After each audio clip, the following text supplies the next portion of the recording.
yes, this is personal, Matt, because even now, I've known the Lord for 40 years, more than 40 years, but even now, to remind myself of the fact that if this universe really was just a giant material accident controlled entirely by the laws of physics and chemistry and nothing but particles interacting with one another according to strict physical laws and bouncing around, if that were true, then right and wrong could be nothing more than words we use to describe what we don't like.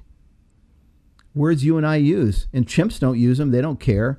You know, bugs, cockroaches don't care about right and wrong. It's just words we use.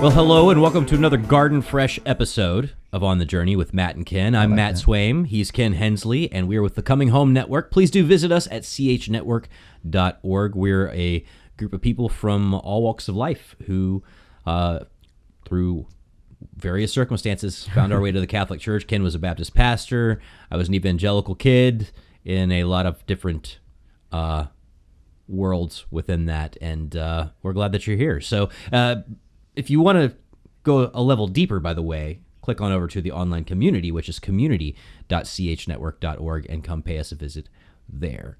Ken, how are you? I'm doing great.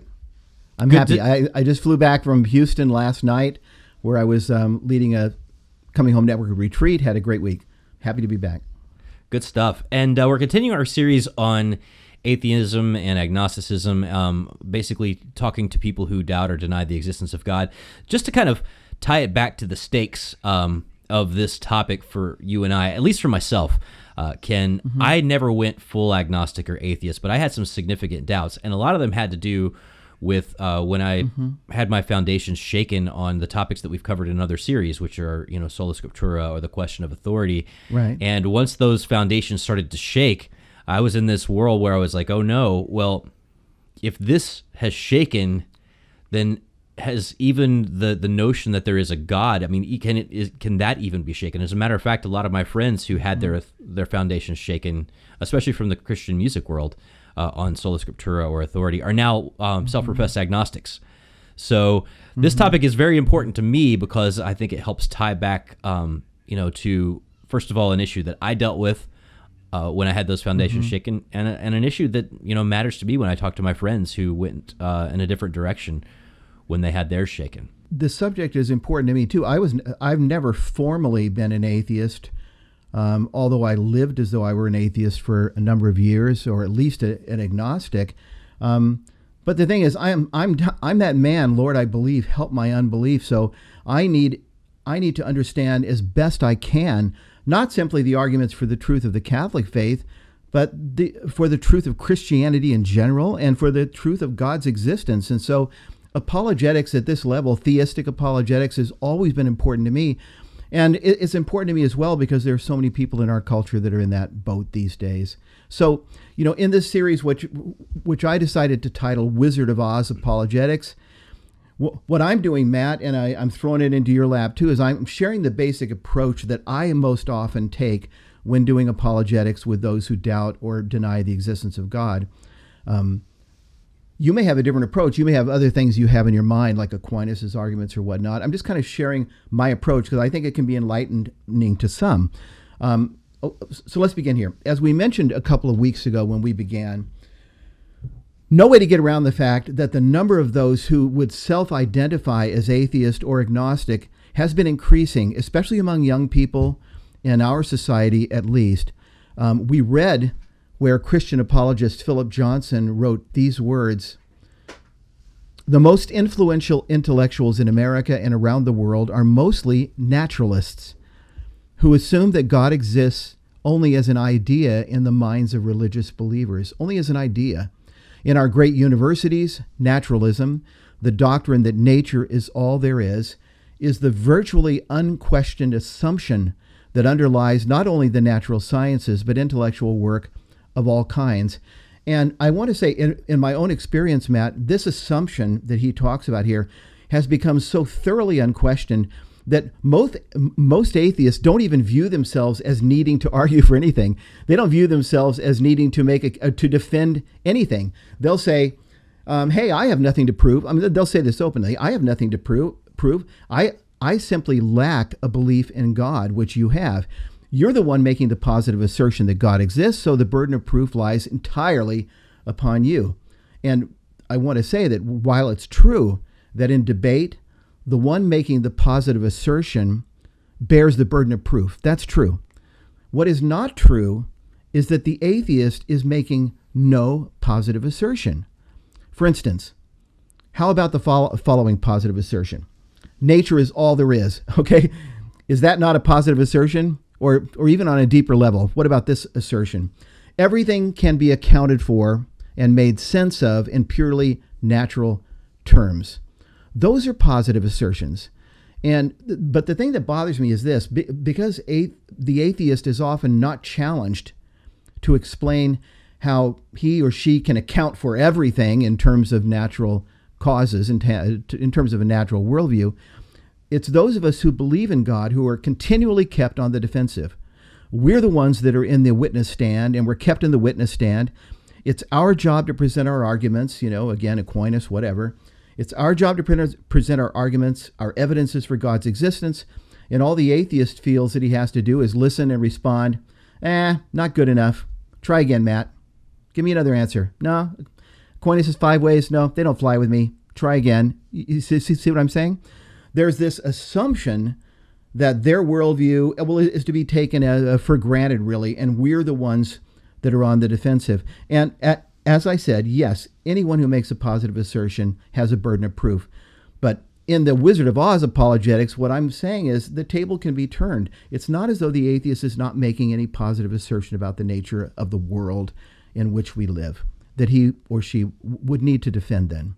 Well, with this all, going back to how you said you used to live as though there were no God, even though you never formally were an atheist, I think that, in this age of the nuns, people don't think they're making a positive assertion at all a lot of the time. They don't think they're making any assertions whatsoever, right? They just are they're just doing their thing, right? That you would have just probably been doing your thing, not making assertions about anything at all.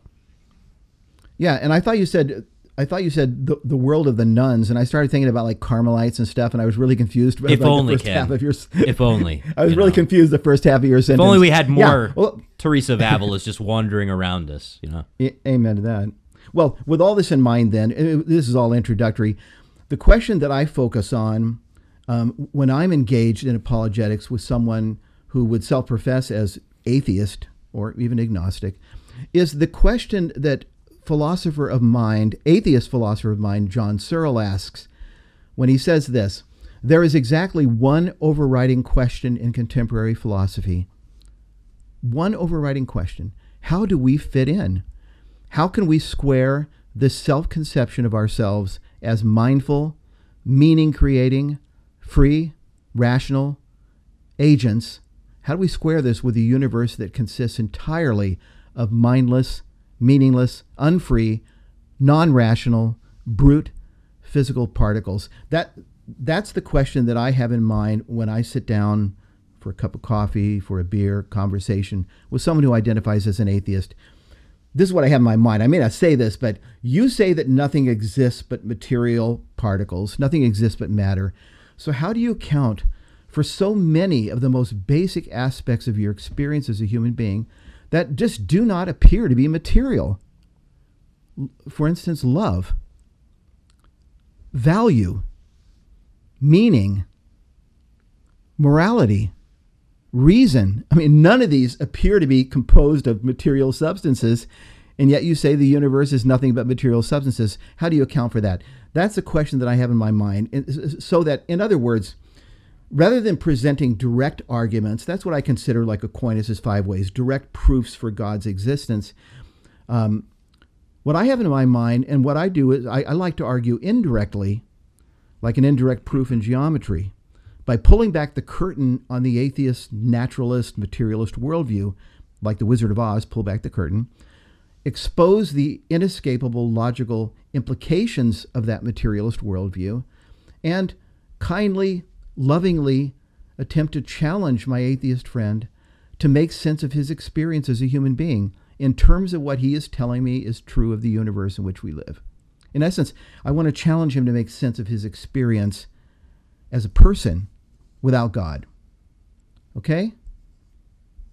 My hope, of course, is that facing the tensions in which he lives then as someone created in the image of God and someone who knows the morality value, that all these things are real, and yet says that nothing exists but matter. What I'm hoping is that facing the tension between these two things, my friend will want to rethink his position. And I'm going to tell a story at the end of this episode of a situation in which that happened in gold. Okay? Okay, catch up quickly then. Last week, you and I looked at the problem of human worth and dignity. We looked at human worth and dignity and the question, can that be accounted for in a materialist worldview? In short, if God exists, and if you and I have been created in the image and likeness of God, immortal souls, spirits made in God's image, well, then it follows, and it just follows easily and naturally that we possess inherent, high, and equal value. On the other hand, if the universe is one massive material accident, then we don't. In that case, we simply don't, and atheist philosophers admit this. Here's James Rachel's, a quote that I think we read this last session. As Darwin clearly recognized, we are not entitled, not on evolutionary grounds at any rate, to regard our own adaptive behavior as better or higher than a cockroach, who after all is adapted equally well to life in his own environmental niche. Okay? In a materialist world, consistency would dictate that you and I admit that we have no more intrinsic inherent value than a cockroach, which is a difficult thing to swallow entirely. What, a cockroach? A cockroach is a difficult thing to swallow entirely. Well, it's not that difficult. Well, yeah. You'll have to show me something. My son used to eat ants. He used to put live ants in his mouth and you chew eat on ants? them. When he, You're going to love the way they tickle, Ken. Not cockroaches, though. Okay, this week we're shifting gears to another subject. And next week as well. In fact, we may spend 3 weeks on this subject. We want to look at the problem of morality. We looked at human worth and dignity. This week, morality, the problem of right and wrong. And I have to begin, I'll keep it short, but I begin with a story that I told a couple of weeks ago. Here I am sitting in my psychology class in college. In walks my professor, an atheist professor of psychology, walks into the room, and he simply announces, right and wrong do not exist. Morality is relative from person to person, is relative from culture to culture. He gave that example of certain native tribes way up north who, when they're old folks, approach the age that Ken Hensley has already approached and maybe even passed, and are no longer useful to society, as I am unuseful to society. They put them on a little block of ice and they just boot them out into the water, and that's the end of Grandma and Grandpa. And he was giving this example with an air of course, who are we to judge? Because after all, morality is relative. And as I mentioned when I told the story before, I was sitting there looking around the room and I was thinking, all these students are just taking notes as though, okay, here's another truth that I'm just imbibing today. And I was thinking, if God exists, then obviously there could be a moral law. Right and wrong could be real things in the universe that God created. So this professor has just boldly walked into the room and essentially just announced to the class, God doesn't exist, by saying there is no right and wrong. So I raised my hand and I said, I pulled out the Hitler card and I said, listen, according to what you said, Professor, then I suppose we can't say that what Hitler did was wrong in any kind of an absolute sense, or the best we can say is that we don't agree, or we don't like, we don't appreciate, we condemn, vociferously, is that what you're saying? And my professor kind of stumbled. He began to turn red a little bit. He began to walk backward into the corner of the lecture hall, and then he stopped and he sort of looked thoughtful and he said, well, I guess there are some things that we agree on enough that they kind of really become wrong. which is not entirely satisfying, I would assume, to him. It certainly wasn't to me, and I hope it wasn't to the others in the class. But it points out that tension, okay? Because he spoke with a lot of authority when he walked into the room, as though this was just clear. You know, he was just like nature is all there is. He was just stating what is obvious, kind of. And then he immediately began to stumble all over the place. I don't know about you, but I'm not sure that I've ever met a person who didn't believe in what C.S. Lewis referred to as a law of morality, right and wrong, in some sense being real things. There are, of course, a great number who say that they believe morality is simply relative from person to person or society, culture to culture, but they give evidence continually that they don't. Even as when I didn't consciously think about God, I gave evidence all day long that I believed in a law of morality, even if I didn't have any foundation for it. And I'm sure the same for you. You've read Mere Christianity? Of course, once over or and twice, over. right? Yeah, and over and over. The argument that he makes about this morality that's kind of behind all the other morality. He makes a similar argument in The Abolition of Man, by the way, about how there's a standard. We may think that we create the standards, we create the values, but there's a standard kind of behind the standards that we're all sort of appealing to when we make these value statements. And I think your professor was trying to do that without having anything to appeal to based on, he'd taken away the thing that he could appeal to, and then yet he was still trying to appeal to it. It's natural for us to want to appeal to that. And notice when he did appeal, he basically appealed to agreement. He said, well, I guess there are some things we agree on enough, but even that kind of really become even wrong. making agreement the standard is trying to grasp at a standard, right? A standard that actually just doesn't have any foundation in your worldview. But we're going to get to that next week. We're going to talk about various standards that can be put forward to support morality. But anyway, I don't think I've ever met anybody who didn't believe in it. And it's with this observation that C.S. Lewis begins his classic work, Mere Christianity. I'll read it quickly, but I want to read what he says here because I think it's good. Everyone has heard people quarreling. Sometimes it sounds funny, sometimes it sounds merely unpleasant. But however it sounds, I believe we can learn something very important from listening to the kind of things people say. They say things like this: "How'd you like it if anyone did the same to you?" "That's my seat. I was there first." "Leave him alone. He isn't doing anything. He isn't doing you any harm.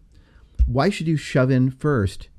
Give me a bit of your orange. I gave you a bit of mine. Come on. You promised." People say things like this every day. Educated people as well as uneducated. Children as well as grown-ups. Now, what interests me about all these remarks is that the man who makes them is not merely saying that the other man's behavior does not happen to please him. He is appealing to some kind of standard of behavior which he expects the other man to know about. And the other man very seldom replies, "To hell with your standard." Nearly always he tries to make out that what he is doing does not really go against the standard, or that if it does, there is some special excuse. He pretends there is some special reason in this particular case why the person who took the seat first should not keep it, or that things were quite different when he was given the bit of orange. That was different when you gave me the bit of orange. This is a different situation. Or that something has turned up which lets him off keeping his promise. It looks, in fact, very much as if both parties had in mind some kind of law or rule of fair play or decent behavior or morality or whatever you want to call it, about which they really agreed. And they have. If they had not, they might, of course, fight like animals, but they could not quarrel in the human sense of the word. Quarreling means trying to show that the other man is in the wrong. And there would be no sense in trying to do that unless you and he had some sort of agreement as to what right and wrong are. In other words, had some kind of agreement that right and wrong are more than simple matters of personal opinion. Now, maybe you've seen it, Matt, but I think that Lewis is hitting on an essential, simple truth. And I don't know whether you have, but I've watched a lot of courtroom dramas on TV in my day, Perry Mason and whatnot. I've never yet heard a defense attorney make the case, ladies and gentlemen of the jury, sure, my client beat up that old lady and robbed her jewelry store, but then, hey, morality is relative from person to person. So why should he be on trial? I haven't heard that yet. Maybe you have. I have not. And even I would think, Ken, when you were wandering around the beaches of Southern California, living as if there were no God, you would have still said something like, if someone did something wrong to you or cut in front of you, you'd have said, hey, man, that's wrong. If somebody would ask you why, you may not have said, because God says, it's wrong to cheat your brother. You would have said, like, it's just not fair, man. It's just not fair, right? There's a sense of fairness that's out there somewhere. And I'm sure you've noticed with your son, kids have a sense of justice very early. Oh, yeah. They know when something's not fair. They see it. They sense it. So, what I'm saying here is simply this. We all know, and that includes me, it includes you, we all know that ultimately morality is not simply relative from person to person, a matter of personal taste. We know that. Now, someone might attempt to escape this complete subjectivism of saying right and wrong are just relative from person to person by arguing instead that moral standards are determined by entire cultures, entire societies, so that wrong and right and wrong are societal conventions, and therefore kind of attempt to escape. I mean, it's still relativism, but at least it's not like the total relativism of saying Hitler has his morality, I have mine. Mother Teresa has hers. Hitler's wrong because we all agree that he's wrong. That's the standard. The standard is that enough of us don't like what he's doing that we should consider it wrong. The standard is the fact that we outnumber him. Yeah. But even if you try to say no, it's decided by societies, and so therefore it's societal conventions. We don't believe that either. So we don't really believe that it's personal relativity, and we don't even believe societal relativity. And here's why. If we really believed that morality is determined by cultures and it's relative from culture to culture, if we really believe that, then we wouldn't go around ever talking about how one culture or society was morally superior to another. It would be like my psychology professor's stance toward those Native Americans who murder their grandparents. Instead, we would say something like, well, I may not approve of it when Boko Haram or ISIS kidnaps hundreds of young school-age girls and gives them to their men as sex slaves and wives. I may not approve of it, but hey, like my professor said about the Eskimo tribes, who am I to judge? But we say things like that. And so whenever someone says, my point is, we may say that morality is relative from culture to culture, but whenever one of us says something like Christian morality is better than Boko Haram or ISIS morality, or that the morality that is taught in the Jewish synagogue down the road is better than the morality taught by the Nazi Party of America, whenever we use a comparison like that, we're appealing to a standard that we conceive as existing above these two cultures and by which we can measure them or by which we can judge them. C.S. Lewis put it like this. He said that we're appealing to the existence of a kind of absolute moral measuring stick of some sort. That law of morality that C.S. Lewis talked about. So in other words, I can say that morality is relative, and I'm sure I have thought that at times in my life, and that I can back off from that total subjectivism and say, no, it's not just relative from person to person, it's whole societies. But we definitely need to accept what societies do. Some societies kill their female infants. We need to accept that. In India, in the past, there was that thing called sati, where when the husband dies, the wife would be burned alive on his funeral pyre at the same time. But we cannot judge. After all, that's their society, that's their culture. And the point I'm making is, whether we say the one or the other, we give evidence all the time that we don't really believe it, because we still make comparisons. We don't, none of us just stands here and says, no society is better than any other. The society of the Nazis, the society of Stalin's Russia or Mao Zedong's China is just as good as the society of the Sisters of Charity or Missionaries of Charity. No one says that.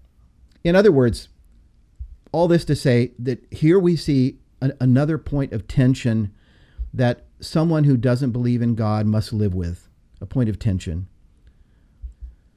Because belief in a law of morality, this is bottom line, it follows quite naturally within a theistic worldview. If God exists, and if God made you and I in his image, and God is a personal moral being, then it just follows naturally that moral law could and would exist in the universe that God created. Moral law makes sense within a theistic worldview.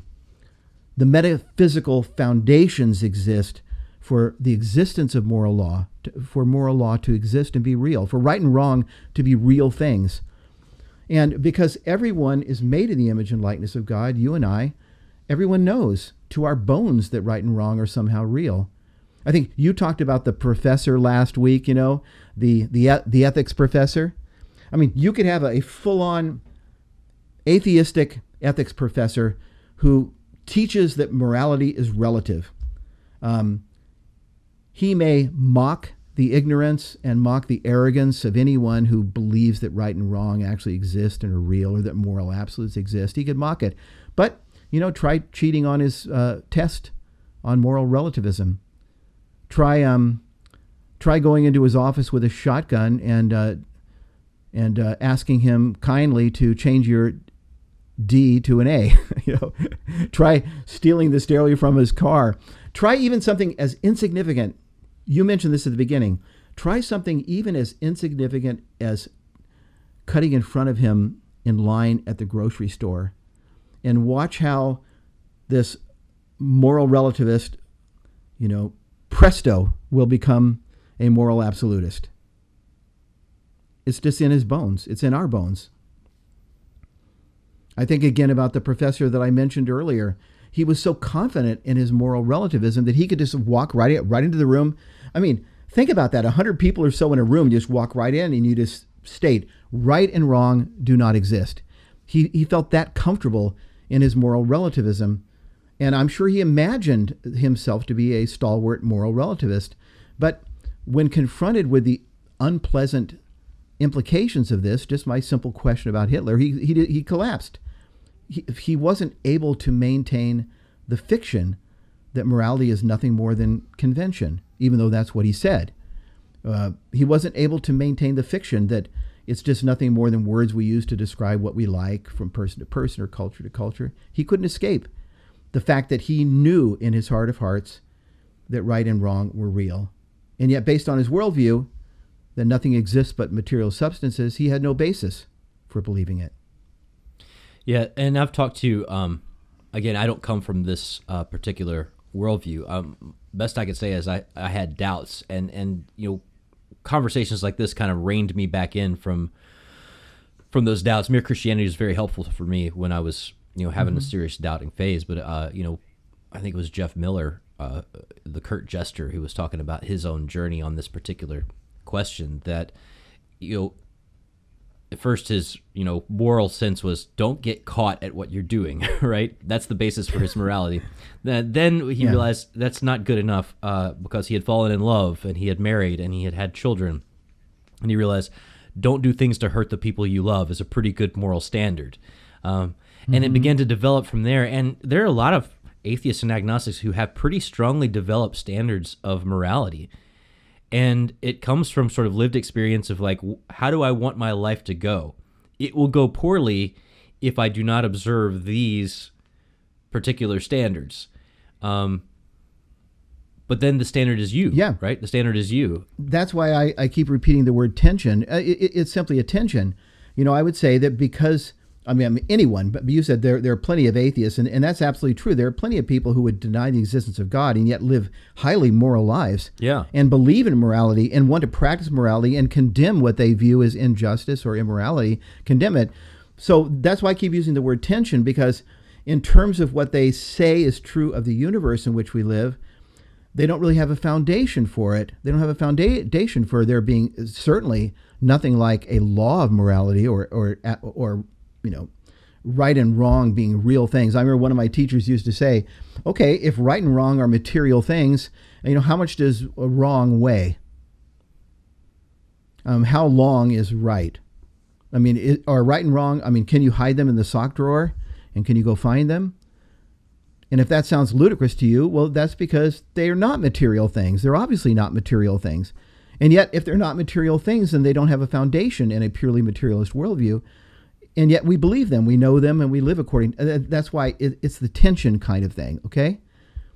And we're going to come back, like I said, we're going to come back next week, in fact, and maybe the week after, to look at some of the ways, one by one, that someone who denies the existence of God might attempt to found a system of morality, to be able to say, no, I have rational grounds for believing in right and wrong, and here it is. What I wanted to emphasize today, Matt, is really just two things, and make it clear. First is simply that atheism, an atheist worldview, okay, an atheist universe has no foundation for moral absolutes. And therefore, someone who denies the existence of God really cannot account for moral absolutes. If the universe is nothing more than one massive material accident, then there is no moral law that exists above us. And atheists will admit this. Again, I read from atheist philosopher Michael Roos, who puts this quite beautifully and consistently. This is what he says: morality is a biological adaptation, no less than our hands and feet and teeth, considered as a rationally justifiable set of claims about an objective something objective and real. Ethics is illusory. It's an illusion. I appreciate that when somebody says, love thy neighbor as thyself, they think they are referring to some moral law existing above and beyond them, to a moral law. Nevertheless, such reference is truly without foundation, Michael Roos says. Morality is just an aid to survival and reproduction, an ephemeral product of the evolutionary process. It has no existence or being beyond this, and any deeper meaning is illusory. To which I want to respond, because I'm a lawbreaker by nature, I want to respond, Matt, okay, if morality is just an aid to survival and reproduction, if morality is an ephemeral product of the evolutionary process, and if I, in the end, am nothing more than an ephemeral product of the evolutionary process, if I'm only here for a few decades, it surely feels now like it's only been a few, and then I just, before I just get sucked down in the quicksand, then I would ask the question, why should I give a damn about your concept of morality? Or, the other option is, why not kidnap a school full of, young girls and turn them into your harem, because that's a way to survive and reproduce. That's a pretty sobering question to ask oneself. Surely there is something more. I mean, again, like I say, this goes back to you wandering the beaches of California. You knew, even when you didn't know that you had a purpose in this life, and even when you didn't know that God, had implanted his image on Ken Hensley and wanted him for great things, and that grace would be operating on his soul, you still knew, man, I got to do something with my life, right? Thankfully, that idea never did completely leave me. Thank God. Thank God. So that's the first point. That, and yes, this is personal, Matt, because even now, I've known the Lord for 40 years, more than 40 years, but even now, to remind myself of the fact that if this universe really was just a giant material accident controlled entirely by the laws of physics and chemistry and nothing but particles interacting with one another according to strict physical laws and bouncing around, if that were true, then right and wrong could be nothing more than words we use to describe what we don't like. Words you and I use, and chimps don't use them. They don't care. Bugs, cockroaches don't care about right and wrong. It's just words we use. That's what it boils down to. And so it becomes very, very hard to found a system of morality and enforce it. Well, I mean, you can enforce it by power, but enforce it rationally, that others would agree with you. The Marquis de Sade once said, he said, you know who he was, the guy that tortured women? He said, nature has made man stronger than woman. Therefore, I can do with them whatever I want. That was his moral system. Okay, the second thing I want to emphasize here today is this. whatever you and I may say, whatever someone who denies the existence of God might say, none of us can live as though right and wrong really was relative from person to person and society to society. And except in rare cases, they don't. Instead, what everyone does is they live in tension between who they are as the image and likeness of God, knowing that right and wrong are real, and in most cases living as though right and wrong were real, and the tension between that and what they are saying is true of the universe in which we live, that the survival of the fittest is the law of nature, that nature is red in tooth and claw, as Tennyson said, that morals are an illusion, as Michael Roos said, when he said that right and wrong, believing that it refers to a rationally justifiable set of claims about an objective something, is just an illusion. It's what happens is we live in that tension. And when I came to firmly believe in God, and that faith is deepened through the years, then I've come to understand there is a foundation for morality. Right and wrong are real.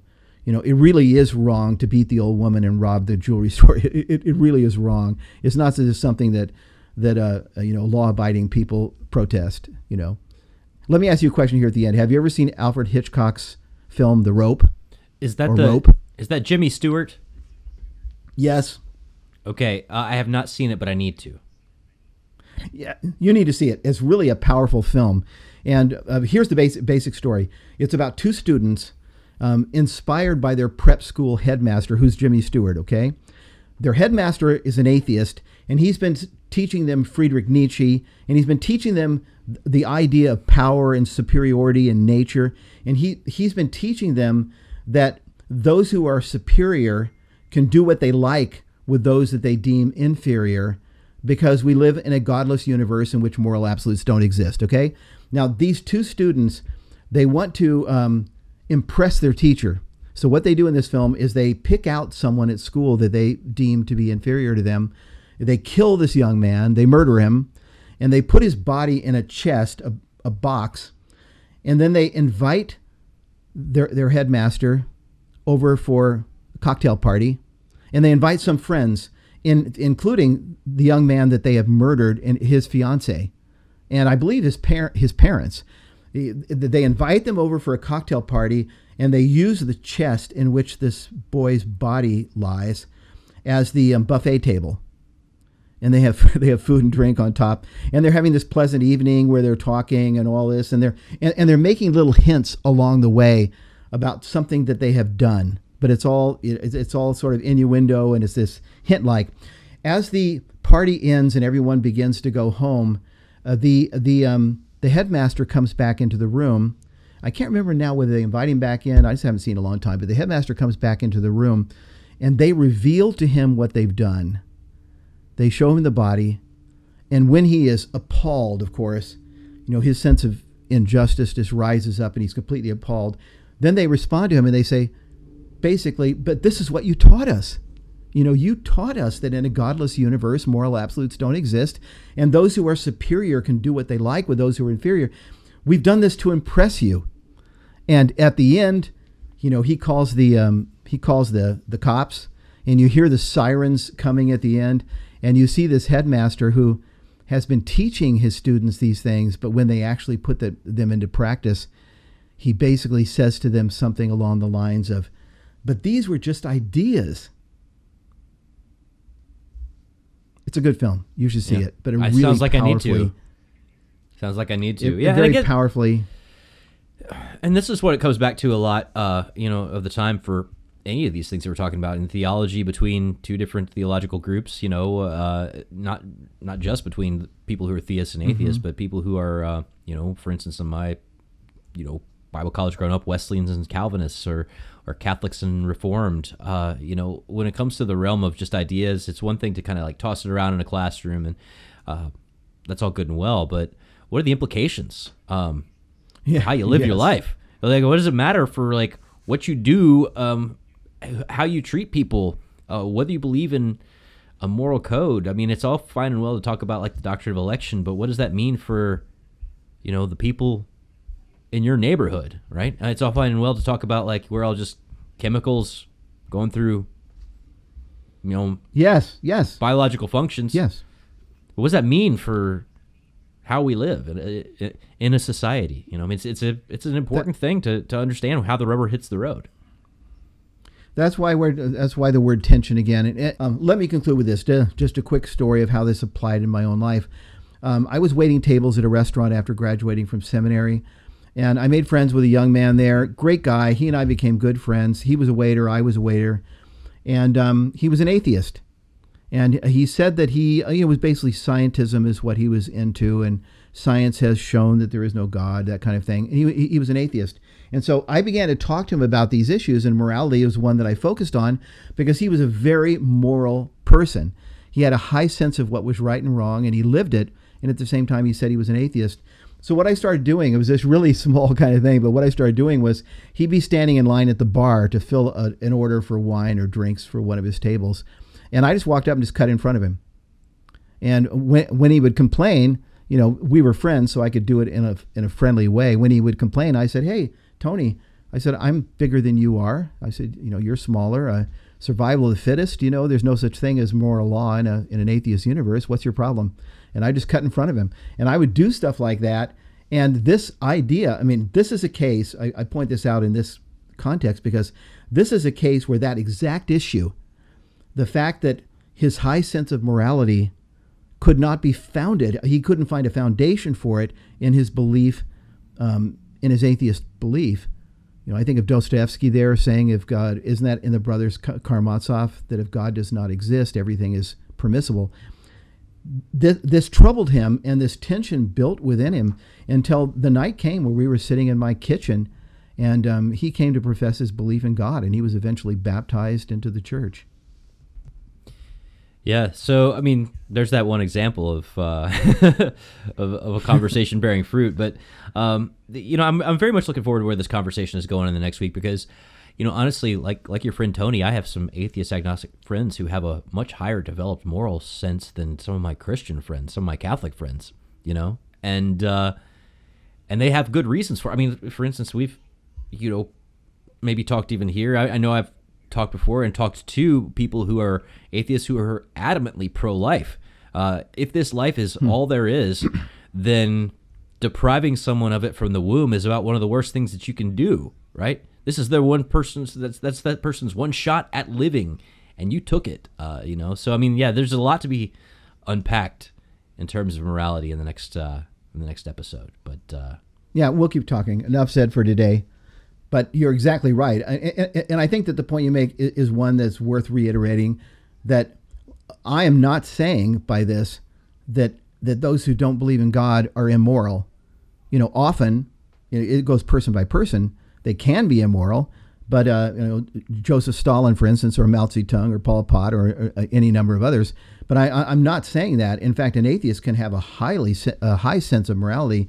The problem is there's a tension between that and the view that he has of the nature of the universe. That's what I'm pointing out. There's a tension there. The one doesn't follow naturally from the other, and he's going to have a hard time, this pro-life one that you just talked about, someone who's an atheist and yet pro-life. He has a reason. He's come up with a reason for why you shouldn't kill the unborn child, but he'd have a hard time explaining why someone else couldn't have another opinion in a universe in which nothing matters ultimately. Yeah, it's an interesting conversation, and one we'll hopefully get into a little bit more next week. In the meantime, Ken, I encourage our listeners to come visit you and me in the online community, community.chnetwork.org, or if you want to just go poke around the Coming Home Network site and find stories. We have a lot of stories from people who have come from atheist worldviews and sort of walk through this process in their own experience and shared sort of their development on these questions of theism, maybe even Christianity, and then to belief in the Catholic Church. So yeah, check out chnetwork.org. You can search by worldview background and check out some of the atheist stories to hear what people have said in that regard. In the meantime, Ken, have a great week. We'll talk to you again soon. Yeah. Okay. Bye-bye.